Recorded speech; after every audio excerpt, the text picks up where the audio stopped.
In the beginning, before the breath of man stirred the dust of the earth, before the sun flared its first light across the emptiness, there was sound.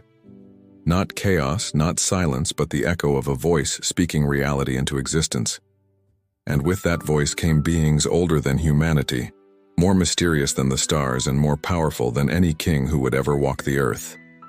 They were the angels, radiant, terrifying, and utterly unlike the soft-winged figures we paint in our imagination. But where did they come from? Were they created in the same way we were? Or do their origins trace back to a time and realm beyond the reach of our understanding? Their history is older than Eden, older than the galaxies, and far more disturbing than we've been led to believe. For to understand the angels is to look into the hidden architecture of creation itself, and to glimpse the terrifying power of the one who called them forth. Long before humanity entered the story, the heavens stirred with the first act of divine will, the summoning of spirits of fire. Scripture hints at their birth in whispers. He makes his angels spirits, his ministers a flame of fire. Psalm 104:4. They were not born as we are. They were spoken into being, each one infused with purpose, intelligence, and freedom.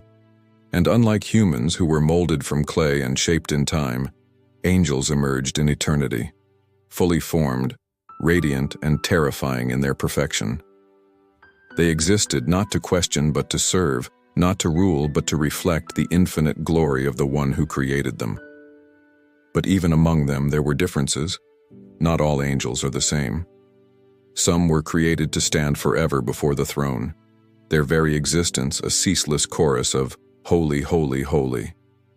These are the seraphim, beings of unimaginable radiance whose 6 wings veil them from the unbearable brilliance of God's presence. Others were made as watchers and messengers, moving through the fabric of reality as God's voice and will.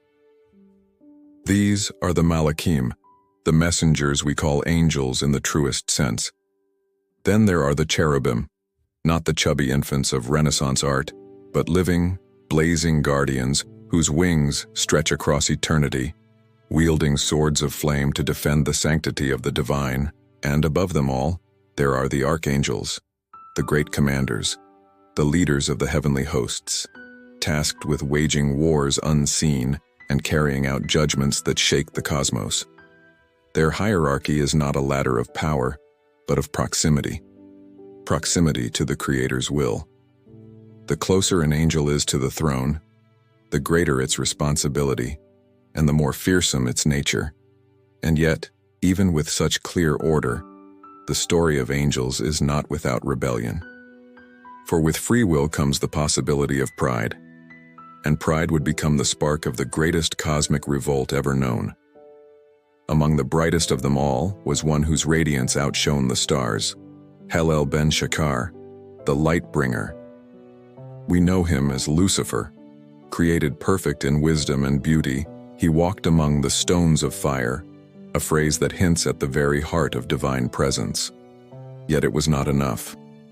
His brilliance turned inward, and what was once worship became ambition. "I will ascend," he said. "I will set my throne above the stars of God." With those words, heaven trembled. A third of the heavenly host followed him into defiance, beings of light who chose darkness, spirits of flame who embraced shadow. Their rebellion ended in war, not of swords and flesh, but of will and word. Michael, the great archangel, rose as heaven's warrior, and the battle that ensued shook the very foundations of creation. The rebels were cast down, hurled into the abyss, their luminous forms twisted into the beings we now call demons. This was not merely a war over power, it was a revelation of the angelic nature. For in their rebellion, the fallen revealed that even angels, though perfect in form, are not immune to choice. Their origin is divine, but their will is their own, and with that will comes the potential for unimaginable ruin. It is this truth that makes their story so terrifying. Beings of such beauty and power can become creatures of horror and hatred. And yet, even in their fall, they serve a mysterious purpose. But the story of angels did not end with rebellion. It evolved. Across millennia, they have appeared at critical moments in human history, always at the edge of vision, always when the divine and mortal realms collide. It was angels who stood at the gates of Eden with flaming swords, sealing the path to the tree of life. It was angels who whispered to Abraham beneath the oaks of Mamre, who wrestled with Jacob until dawn, who shut the mouths of lions in Daniel's den. They were the heralds of impossible births, Gabriel announcing to Mary the coming of the Messiah. They were the soldiers of divine justice, striking down armies in the night and delivering judgment upon empires. And yet their appearances are never for spectacle. Angels do not seek worship. In fact, they forbid it. When John fell at an angel's feet in Revelation, the being rebuked him. "Do not do that. I am a fellow servant with you." This reveals a truth often forgotten. Angels are not gods. They are not rivals to the Creator, nor intermediaries demanding devotion. They are servants, powerful, radiant, terrifying servants, whose purpose is always tied to the will of the one who made them. But their origin still holds deeper mysteries. Some ancient traditions suggest that angels were created even before the physical universe, existing as part of the divine council in a realm beyond time. Others hint that their creation coincided with the formation of the cosmos, woven into the fabric of creation itself as its guardians and stewards. Job 38:7 gives us a haunting glimpse.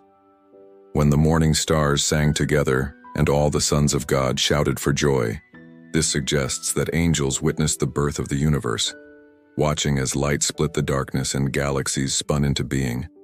They were there before us, before Earth's soil cooled, before the oceans filled. They are the elder siblings of creation, ancient witnesses to every chapter of cosmic history. And their story is not finished. Prophecy tells us they will play a central role in the end of all things. Revelation speaks of angels sounding trumpets that shake the earth, pouring bowls of wrath that unravel the fabric of reality. It is angels who will separate the righteous from the wicked, who will stand beside the Son of Man when he returns in glory. And it is angels, not men, not kings, who will herald the dawn of the new heavens and new earth. To know where angels come from is to glimpse the vastness of the divine plan, a plan that stretches beyond human history, beyond the visible cosmos, into realms of light and fire we can barely comprehend. They are not mere messengers or guardians. They are living testaments to the power and creativity of God, woven into the story of creation from its first breath to its final heartbeat. And though they may terrify us with their power and otherness, they also remind us of something profound, that the universe is far larger, stranger, and more sacred than we imagine. The terrifying history of angels is not just their story, it is ours too. For though we were made from dust and they from fire, both share a destiny shaped by the same Creator.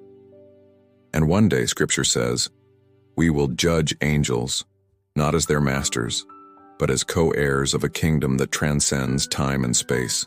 Until then, their presence is a reminder. The unseen world is real, vast, and closer than we think. And every whisper of wings in the dark is not a myth, but an echo of eternity.